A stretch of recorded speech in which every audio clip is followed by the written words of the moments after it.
Assalamualaikum warahmatullahi wabarakatuh. Berjumpa kembali dengan Bu Rizka Lina pada mata pelajaran otomatisasi tata kelola sarana dan prasarana. Nah, pertemuan kali ini kita akan membahas materi otomatisasi tata kelola sarana dan prasarana pada KD mesin komunikasi kantor. Nah, coba apakah kalian sudah pernah menjumpai contoh mesin komunikasi kantor yang mungkin sering kalian jumpai di sekolah kalian masing-masing? Nah, selanjutnya sebelum kita mulai pembelajaran, sebelum kita mulai belajar materi mesin komunikasi kantor, nah tujuan pembelajaran yang pertama, peserta didik mampu mengidentifikasi mesin-mesin komunikasi kantor berdasarkan kebutuhan pekerjaan yang tepat.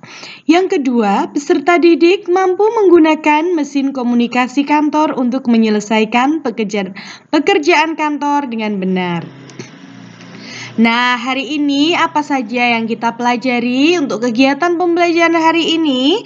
Model pembelajaran yang kita gunakan yaitu PJBL atau Project Based Learning, di mana kita akan menggunakan metode role playing atau bermain peran guna meningkatkan keaktifan belajar.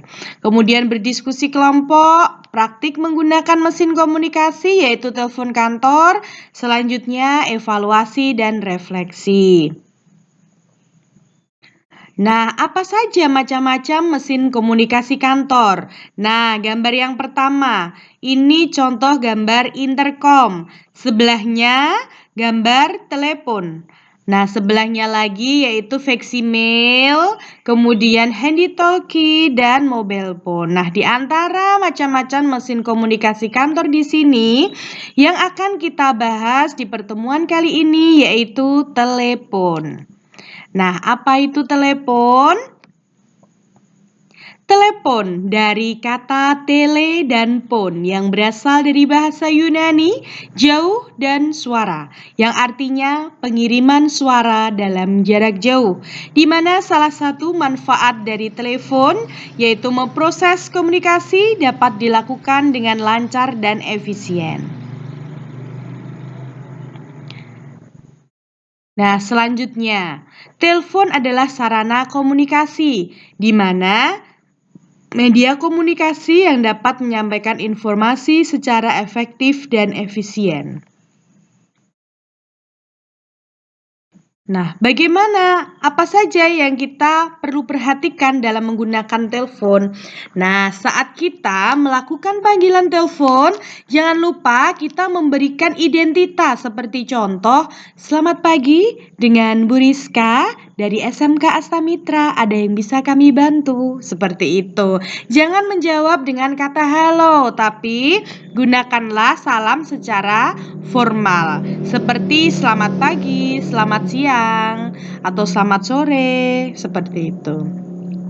Selanjutnya, angkat pada dering kedua, jangan sampai kita mengangkat telepon lebih dari dering ketiga. Dan usahakan bicara dengan sopan, tidak berbelit-belit, tidak dengan kalimat yang kasar. Dan terakhir, catat isi pesan dan ucapkan salam dan terima kasih. Nah, saat kita mencatat pesan telepon, kita bisa mencatat pesan telepon di lembar pesan telepon atau biasa disebut LPT. Nah, ini berikutnya ada beberapa contoh LPT atau lembar pesan telepon. Ada kolom untuk atau kepada, itu biasanya pesannya ditujukan kepada siapa? Departemen, perusahaan dari mana yang tadi yang menelpon kita, kemudian tanggal waktu juga diisi sesuai dengan saat kita menerima panggilan telepon. Isi pesan harus ditulis secara singkat dan jelas, di mana misal pesan yang disampaikan berupa Undangan rapat kepada pimpinan bisa ditulis agenda undangan rapat, hari, tanggalnya kapan, kemudian tempatnya di mana, waktunya di mana. Jadi pesan yang nantinya akan kita sampaikan kepada pimpinan harus jelas.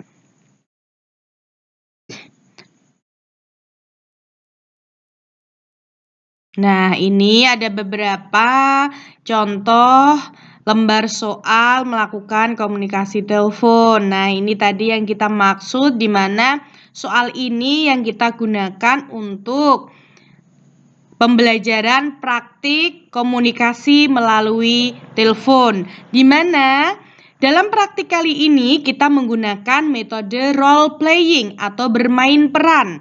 Jadi nanti dibagi kelompok, setiap kelompok terdiri dari 4 siswa. Satu siswa sebagai sekretaris PT Asta Mitra Jaya. Ada yang sebagai direktur utama, kemudian divisi pemasaran PT Mitra Utama.